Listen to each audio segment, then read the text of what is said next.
can you reach beyond the sky? How can you dare to try? How can you fight through doubt and fear? How can you make your path clear? Ask how, and your power will rise. Hey everyone, and welcome. Today, we're diving into something truly massive: Germany's incredibly ambitious plan to totally reinvent its energy system. It's a project so bold, it could literally change the future of power for all of us. So let's start with a question that sounds kind of like a riddle, right? How did Germany, a country that's not exactly famous for its sunny beaches, become an absolute giant in solar power? Well, this wasn't some lucky accident. It's the result of a very deliberate, decades-long national strategy. And get this, their ambition is just getting bigger. Look at this number, 215 gigawatts. That is Germany's target for solar power by 2030. Just to give you some perspective, that's more than double the entire amount of solar they had in 2023.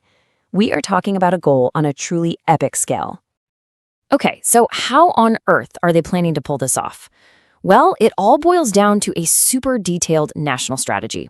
Let's break down their game plan. At the heart of everything is this one really important German word, the Energiewende. It literally just means energy transition, but it's the official blueprint for completely transforming how the entire country gets its power. We're talking everything from your home and your car to the biggest industrial factories. And here's what it's all for. This chart shows the end goal. Germany's aiming to cut greenhouse gas emissions by 65% by 2030, then 88% by 2040, and then the final boss, hitting net zero emissions by 2045. As you can see from that line, that is one heck of a steep mountain to climb. So what's the engine driving all of this forward? It's the government's 8th Energy Research Program. Think of it as a massive pile of cash dedicated to taking the smartest ideas from research labs and getting them out into the real world fast. This covers the whole shebang, from green hydrogen to AI-powered grids. But here's the thing, you can't just build a ton of wind turbines and solar panels and call it a day. You also have to build a system that's smart enough to handle all that new green power. And that brings us to the fundamental challenge, right? The sun doesn't shine at night and the wind doesn't blow on command. So managing a power grid that depends on these sources that come and go, that requires a totally new way of thinking about energy. A huge part of that new thinking is a concept called sector coupling. The big idea is to link the electricity grid with other big energy users, like the systems that heat our homes or charge our electric cars. When you connect them all, the whole system can work together in harmony, kind of like an orchestra conductor making sure everything is perfectly balanced. Now, check this out. This chart from a Fraunhofer Institute shows something that might seem a little weird at first. The more solar and wind you add to the grid, the less each bit of it is actually worth. Why? Well, it's basic supply and demand. When it's super sunny, all the solar panels are pumping out power at the same time, which creates a huge glut of electricity and makes the price crash. Without flexibility, renewables basically start to cannibalize their own value. So the key is finding that flexibility. And this study found a surprising hero. You know, smart EV charging helps, and so do modern heat pumps. But the single biggest game changer, flexible district heating. These are systems that can use all that cheap extra renewable electricity to heat up huge tanks of water, essentially storing that energy as heat. It creates this massive flexible sponge for extra power that helps keep the whole grid stable. Pretty clever, huh? Okay. All is focused on innovation is pushing Germany right to the cutting edge of some seriously futuristic tech. This is where things get really exciting. First on the list is green hydrogen. Germany is betting big on using its massive amounts of renewable electricity to do some simple chemistry, split water into hydrogen. This creates a super clean fuel that can power heavy industries that are otherwise really, really hard to decarbonize. And of course, you also need to store that electricity directly. So you have companies like Northvolt and Tesla building these enormous gigafactories in Germany to churn out batteries on a scale we've never seen before. This is all about creating the capacity to bottle up that energy when it's sunny and windy and release it when it's not. And then you get to the stuff that sounds like it's straight out of science fiction. Researchers in Germany have developed a new kind of solar panel made from what they call a crystal sandwich. It uses layers of these special tight-knit crystals, and early tests suggest it could be up to 1,000 times more efficient than the silicon panels we use today. 1,000 times. That could change everything. But let's be real, a transformation this massive doesn't happen overnight, and it sure isn't cheap.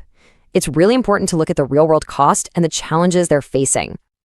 So let's talk numbers for a second. Back in 2014, the surcharge that was used to fund this whole renewable energy rollout cost German consumers a staggering 23.6 billion euros in a single year. That's a huge bill.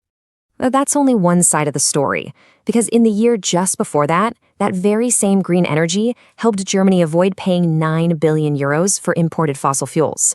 So yeah, the upfront cost is high, but the long-term savings are definitely a big part of the calculation. And the costs aren't just financial. This quote from the International Energy Agency highlights the human and logistical hurdles. The SuedLink power line was designed to carry wind power from the north down to the industrial south, but it faced so much local opposition that they had to completely change the plans, from overhead lines to much, much more expensive underground cables. It tripled the cost and caused years of delays.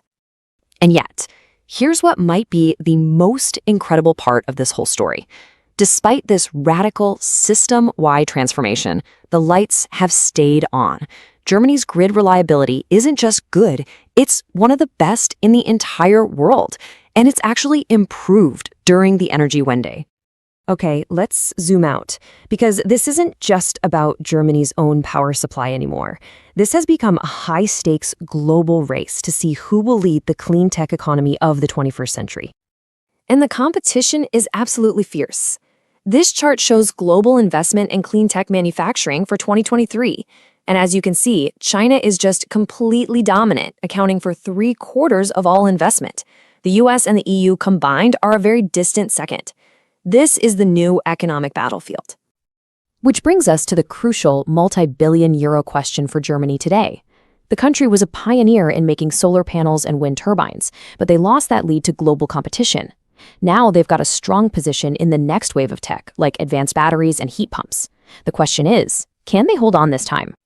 So, what do you think? What's the green innovation that's going to change the world? Is it those wild crystal sandwich solar panels, green hydrogen, or something else entirely? Let us know what you think down in the comments. I'd love to hear your take. Thanks for watching. If you found this useful, you know what to do. Give it a like, share it with a friend, and definitely subscribe for more deep dives. We'll see you in the next one. How can you reach beyond the sky? How can you dare to try?